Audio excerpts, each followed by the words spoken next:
Bonjour chers amis, j'espère que votre semaine a été bonne et que vous êtes prêts à une nouvelle étude de la Bible au quotidien. Aujourd'hui nous parlerons de Jacob, le petit-fils d'Abraham. C'est un privilège pour moi d'avoir les pasteurs Émile Lazare Bonjour. et Bertrand Clavier. Bonjour. Bonjour à vous. Et ils vont partager avec nous leur savoir et leur expérience à propos de ce Jacob, le supplanteur. Mais auparavant, nous allons prier et nous allons découvrir ensuite pourquoi cet adjectif pas très élogieux a été attribué à Jacob. Prions ensemble avec le pasteur Clavier.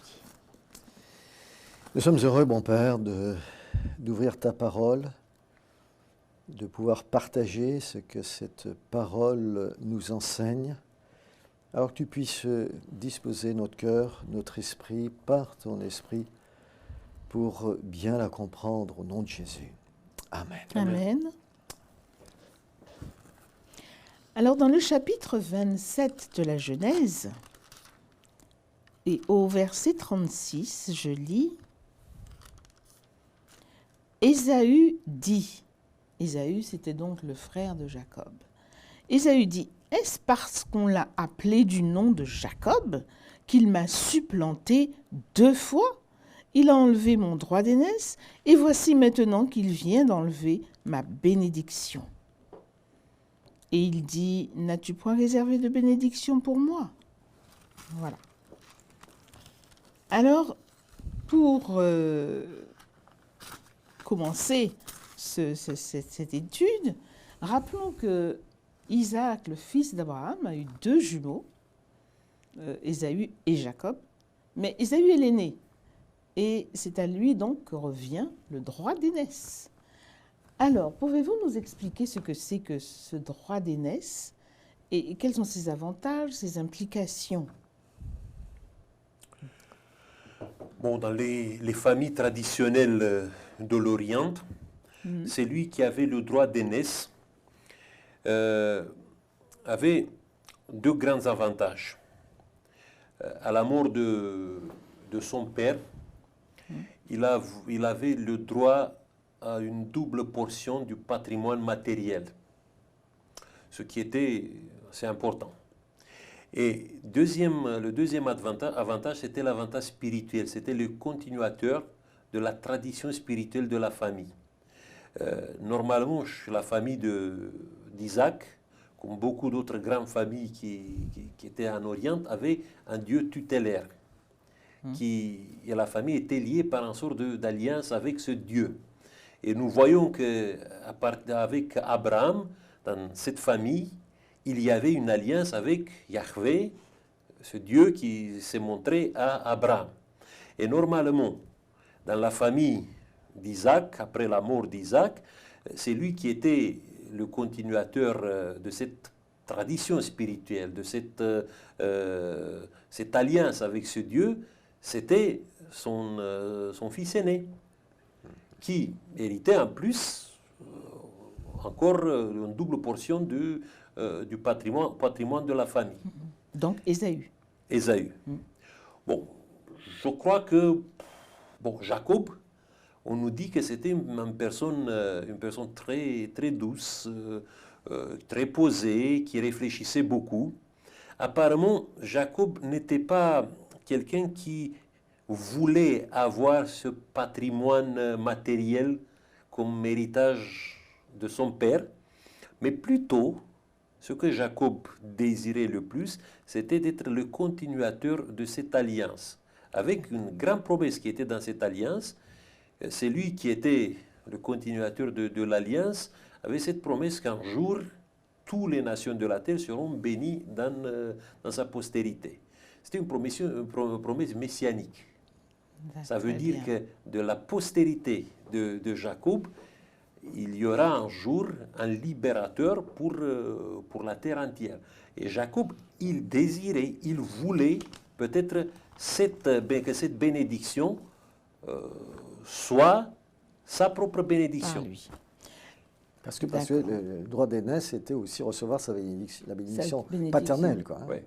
qui avait une Mais grande alors, place. comment va-t-il faire, comment va-t-il s'y prendre pour supplanter son frère, qui normalement devait avoir ce droit d'aînesse? Bon, on découvre là les deux personnages, les deux personnalités complètement différentes.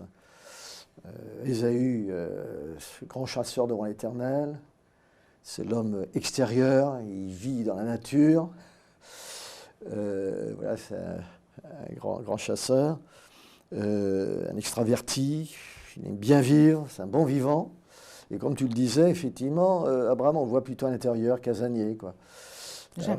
Jacob, pardon. Jacob, oui, un homme d'intérieur, casanier, peut-être plus réservé, plus réfléchi d'ailleurs. J'ai l'impression c'est là qu'on distingue les deux tempéraments. Rusé aussi. Et plus rusé, quand tout tu à fait. réfléchis, quand tu es dans la réflexion, Voilà. tu es beaucoup plus rusé. Tu sais exactement où tu vas. Voilà, tout à fait. Donc il va devancer par rapport. Ouais.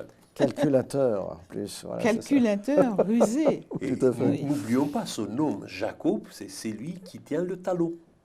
Oui. Parce que c'était comme ça qu'il est né. C'est à cause de ça qu'on l'a nommé Jacob. Oui. C'est lui qui tient le talon de l'autre. Il tenait le talon de son frère. Ouais, parce que leur naissance, bon, c'était toute une histoire.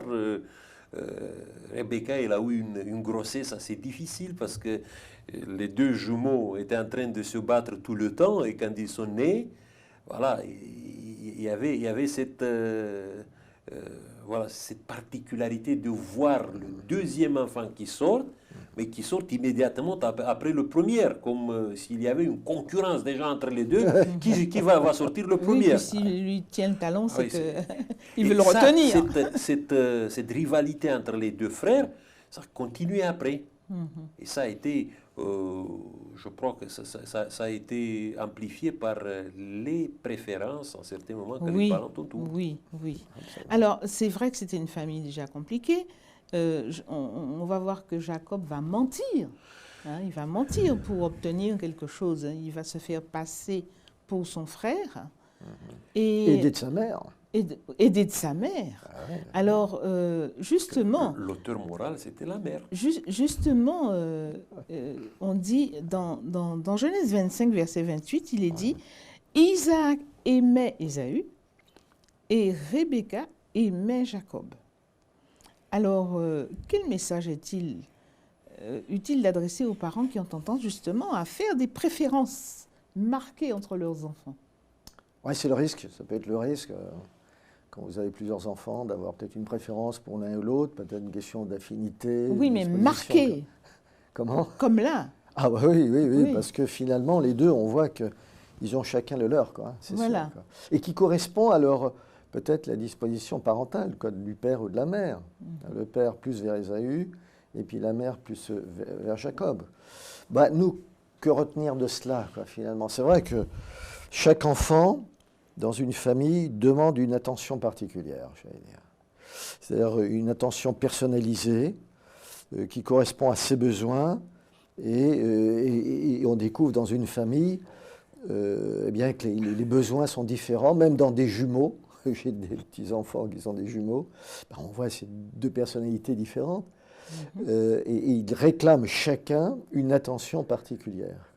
Donc, je pense que ça va être la démarche des parents pour à la fois rester juste et aimant, de pouvoir s'intéresser aux deux et de les rejoindre tous les deux dans leurs besoins spécifiques, de faire des choses avec l'un qu'il ne fera pas avec l'autre, de donner une certaine manière d'aimer l'un qui va être différente peut-être que l'autre, hein, ça va se passer sur des plans différents, cette manifestation de l'amour, mais le parent sera toujours invité à rester à la fois aimant et juste. Ce qui est intéressant dans ces préférences, c'est que Jacob, comme personnalité, est beaucoup plus proche d'Isaac, et Ésaü beaucoup plus proche de Rebecca. Ah bon? Parce que Isaac, c'est un homme tranquille.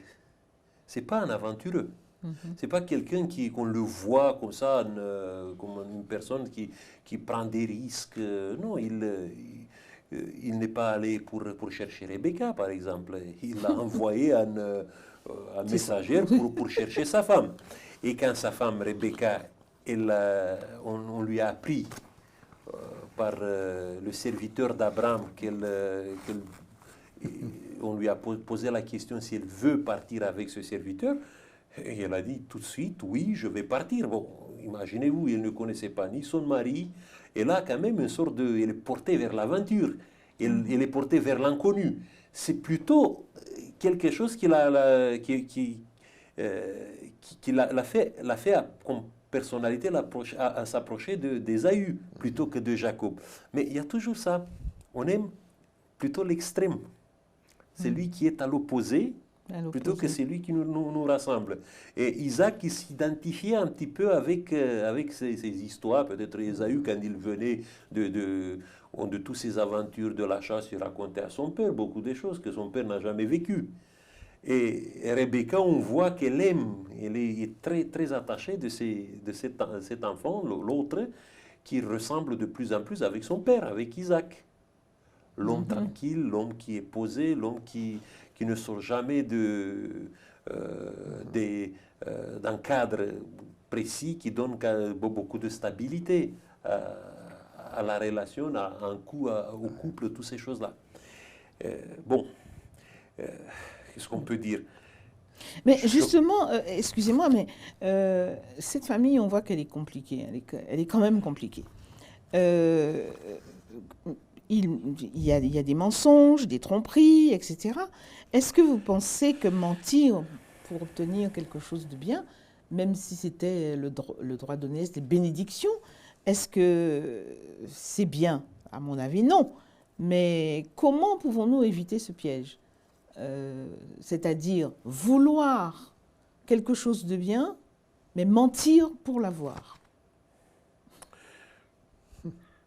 Je me pose une question. Est-ce qu'Isaac ne savait pas, parce que quand les deux enfants sont nés, oui, il y a eu de la part de Dieu un message qui était très clair, qui traçait un petit peu exactement qu'est-ce qui va se passer, le destin de ces deux enfants. Et en voyant ces enfants grandir, ça se voyait quand même que c'est lui qui était choisi par Dieu pour être le continuateur spirituel de l'alliance, c'était Jacob. Mais toutefois, Isaac veut que sa préférence émotionnelle pour Ésaü s'impose. Et je crois que dans des circonstances comme ça, on voit le conflit. Bon, peut-être que ce n'était pas un conflit ouvert comme ça, mais c'est une mésentente de plus en plus forte qui s'installe entre lui et sa femme. Et sa femme, elle veut à tout prix, comme Sarah a voulu à son temps aider Dieu dans la réalisation de la promesse pour la postérité d'Abraham, elle a voulu quand même donner un coup de main à Dieu.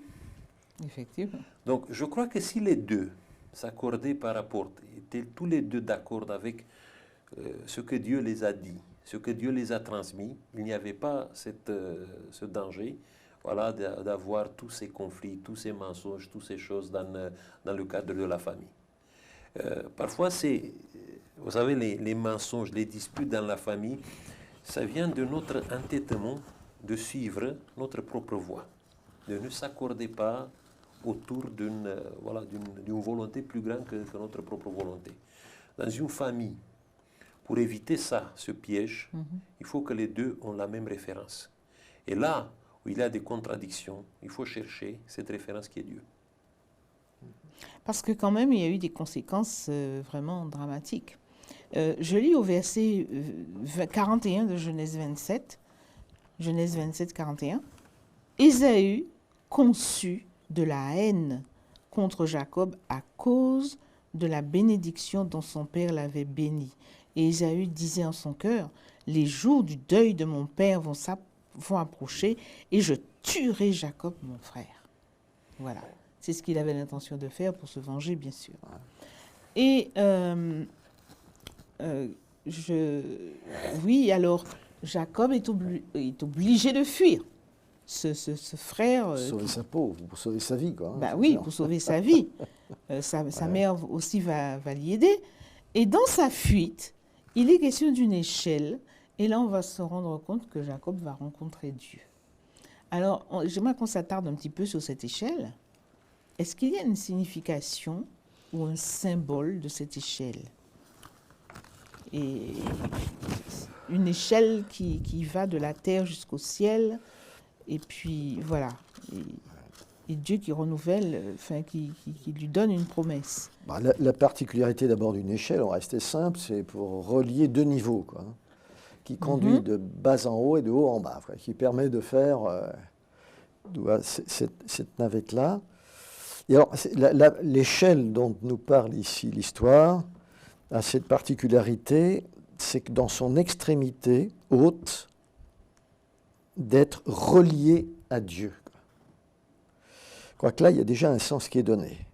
On a l'impression d'ailleurs qu'à un moment donné, qu'elle colle au siège de Dieu et que à la fois l'échelle et Dieu qui est proche de cette échelle ne forment qu'un seul, quoi. On fera peut-être une comparaison avec Babel, dont il est question aussi dans l'étude. Babel, entre Babel et ce qui va devenir Béthel, dans la suite de l'histoire, c'est que finalement, Babel, c'est les hommes qui essaient de s'élever par eux-mêmes vers Dieu, en construisant, j'allais dire presque une échelle, en tout cas une tour qui les élèverait jusqu'à Dieu.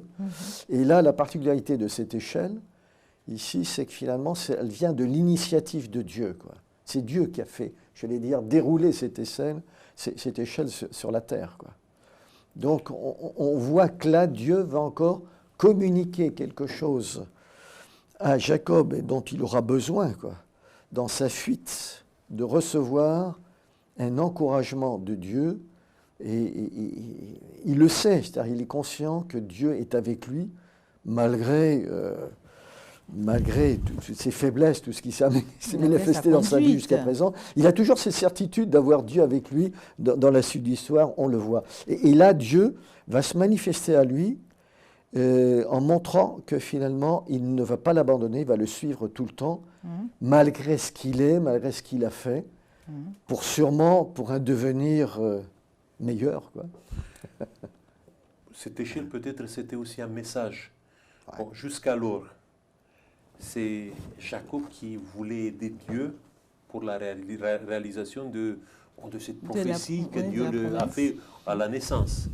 Maintenant, Dieu veut lui dire, écoute, je suis au contrôle. Maintenant, tu me laisses faire cette liaison moi-même entre ta vie et le ciel. Et on voit qu'à partir de ça, Jacob devient victime, mais il n'est plus dans cette optique, dans cette attitude, voilà, de forcer son destin. Il se laisse maintenant guider, diriger, conduit par Dieu. Est-ce qu'on peut dire qu'il y a une conversion, il y a une transformation? Je crois que c'est un moment, le moment de la, si vous voulez, de changement. Il me semble que ça viendra plus tard, ça. D'après les données du texte, il me semble que ça viendra plus tard, parce que là, il a quand même, je ne veux pas dire un doute, mais quand on lit le texte ici, au verset 20 du chapitre 28, on sait qu'à la suite de cela, la pierre où il était adossé, à un moment donné, il va s'en servir comme autel.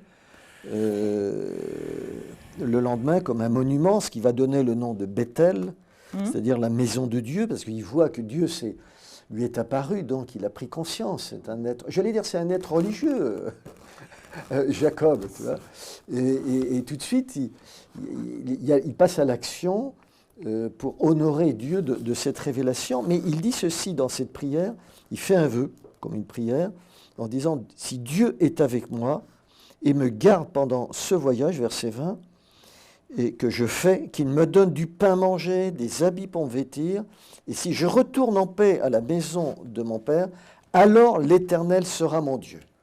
Moi, je crois que là, on a un homme, Jacob, qui ne connaît pas Dieu, personnellement, expérimentalement parlant.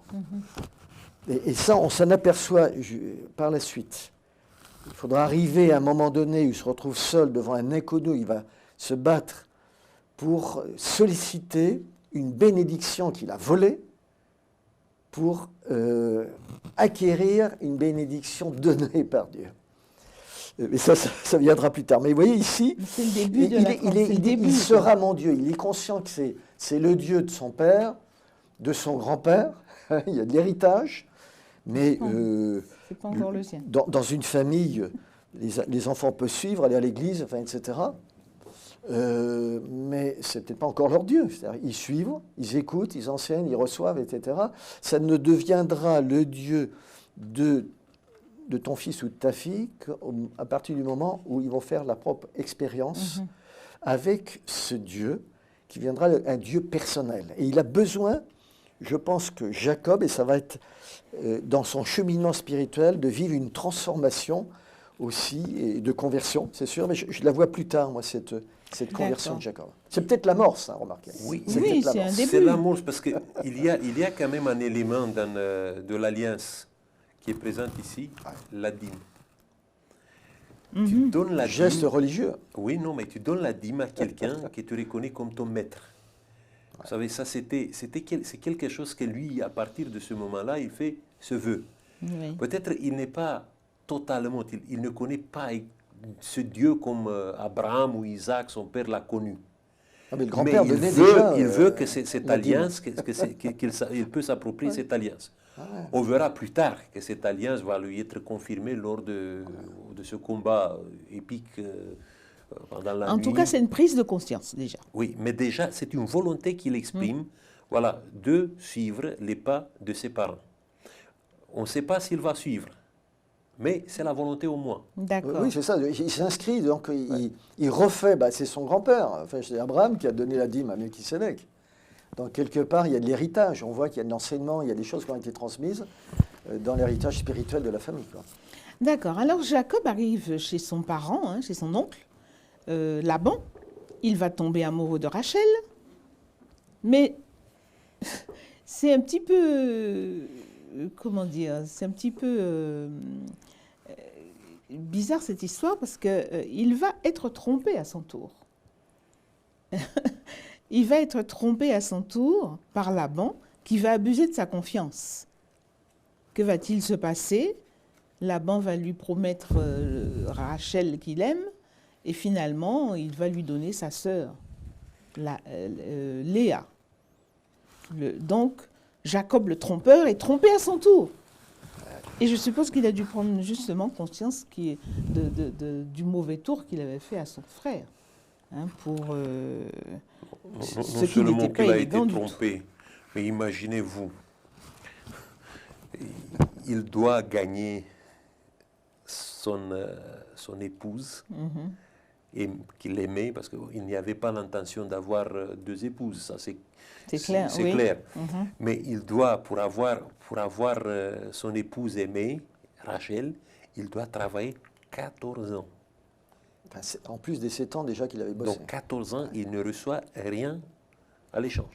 Donc Laban, c'est un opportuniste, c'est un individu sans scrupules, qui profite beaucoup de toutes les capacités de Jacob, parce qu'apparemment Jacob, il était doué, il avait les capacités nécessaires pour s'occuper des troupeaux de son futur, son beau-père. Et est-ce que celui qui trompe ne trouve pas son maître un jour, finalement? Plus fort que lui, même, à la limite. Trompeur, trompé. Moi, je vois plutôt ici une sorte de arrosé. soumission par rapport à Dieu, en disant, Seigneur, je renonce à me battre pour moi-même. Et parce que c'est un autre Jacob qui arrive maintenant à Laban. Oui, justement, nous voyons qu'il accepte. Il accepte ça? Il accepte, alors qu'on a vu un Jacob calculateur, etc. Mais là, il accepte, il ne dit rien. Alors, qu'est-ce qui se passe? C'est l'amour qui fait ça, parce qu'on nous dit que les premiers 7 ans qu'il a travaillé pour Laban avant d'avoir son mariage où il a été trompé, les premiers 7 ans, on lui a apparu comme 7 jours. Oui, oui, c'est ce que dit la Bible. Oui, Oui. c'est ça la Bible nous dit que l'amour transforme et change la vie de Jacob. Oui, c'est vrai, c'est cet amour avec cette relation d'amour avec Rachel. Mais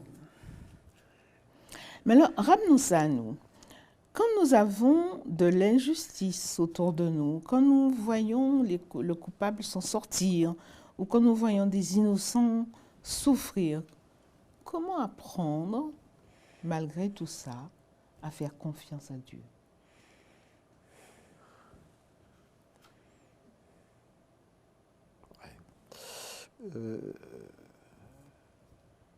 C'est une bonne question.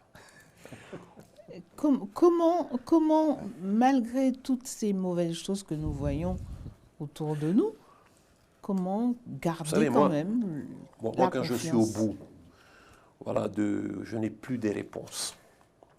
Toujours, j'arrive à me poser une question très rationnelle. Et si je tourne le dos à Dieu, qu'est-ce que je vais gagner? Rien. Quel est le choix que j'aurai? Je suis déjà dans une situation où je souffre. Et si dans ma souffrance, que je ne comprends pas, je tourne le dos à la seule personne qui peut inspirer quelque chose de plus en moi, quelque chose qui peut me faire lever au-dessus de toutes ces circonstances malheureuses, si je tourne le dos, qu'est-ce qu'il me reste? Le néant. C'est pour ça que dans des moments comme ça, dans ma vie, je préfère de prendre une décision, de faire confiance à Dieu malgré les éléments qui me contredisent. Parce que je sais qu'à un certain moment, ce Dieu à qui je fais confiance, il va agir, il va mettre la fin à toutes ces circonstances malheureuses, à ces souffrances. Même s'il ne met pas la fin peut-être ici, là, maintenant dans ma vie, il y a la promesse que j'aurai la possibilité d'avoir une vie où le mal sera pour toujours anéanti. Pour moi, c'est une décision rationnelle. Parce que si je me laisse emporter par la revendication, par l'amertume, par le ressentiment, ce qui m'attend, c'est le néant total. Parce que je n'aurai jamais la possibilité de nourrir le sentiment, l'espoir, quelque chose qui est noble en moi, si je me laisse emporter par ça. D'accord. Alors la transformation de Jacob, de cet homme supplanteur, ça a été en fait lui aussi cette confiance en Dieu. Oui. D'ailleurs, on voit que Dieu l'a béni par la suite. Hein. Oui, Dieu lui a Je donné. crois que je voulais rajouter aussi quelque chose, si vous permettez. Donc la confiance en Dieu ne dépend pas des circonstances. Il va l'apprendre, Jacob, à ses dépens. Pas en fonction des autres, mais d'un choix qu'il va faire. Pour moi, la confiance en Dieu, à un moment donné, apparaît comme quelque chose, comme un principe de vie que la personne a adopté, par rapport à des choix qu'elle fait, où elle va tenir coûte que coûte, quelles que soient justement les circonstances. Moi, je reviens sur Job, par exemple. Dans ce qui lui arrive, il est bousculé dans son aide, dans son entourage, dans ses biens, dans ses proches. Et il tient bon. Il tient peut-être sa foi tient que par un fil, mais elle tient quand même. Il s'accroche à ça. Et les souffrances, des fois, on n'a pas d'explication à donner devant une souffrance. Parfois, on essaie de reprocher à Job, ses amis, que essaie de chercher au fond de toi-même. Il y a peut-être quelque chose qu'il faut que tu revoies dans ta vie, quoi. Alors qu'en fait, on le sait que Job n'y est pour rien dans cette histoire qu'il fait souffrir. Mais là, parlons de Jacob. Il va sortir différent. Il va sortir différent. Parlons de Jacob. Ouais. Jacob, lui, il aurait pu se révolter de tout ce que lui a fait subir son beau-père, Laban. Mais il est resté confiant. Il a attendu que Dieu lui donne son accord pour partir de là. Dieu l'a béni. Voilà. Alors c'est plutôt cette confiance. Et puis, comme tu disais, pasteur Émile, tout à l'heure, la possibilité de voir la fin et puis de savoir que Dieu ne nous abandonne pas. Oui, d'une certaine façon, il s'est abandonné entre les mains de Dieu. Donc il a renoncé de prendre sa vie entre ses mains en disant, il a cédé la direction de sa vie à Dieu. Voilà. Bon, peut-être pas totalement au début, mais petit à petit, on voit que lui, finalement, et peut-être le dernier moment de résistance qu'il a eu par rapport à Dieu, c'était la fameuse lutte pendant la nuit quand son nom a été changé de Jacob en Israël. Mais ce n'est pas l'objet de notre leçon. Ce sera plus tard. Mais on voit qu'il est déjà, à partir du rêve où il a vu l'échelle de... La transformation a commencé. Ouais. Eh bien, je vous remercie en tout cas de vos lumières, de vos explications. Nous voyons que cette transformation de Jacob est vraiment palpable, hein, puisqu'il a fait confiance en Dieu, et nous verrons par la suite que Dieu lui révélera encore, lui renouvellera cette promesse. Merci pour vos explications, merci de votre présence. Ce sont les débuts de cet homme, Jacob, qui deviendra le père de la nation d'Israël. Eh bien, je vous souhaite une bonne semaine, chers internautes, et puis à la prochaine. Au revoir. Au revoir.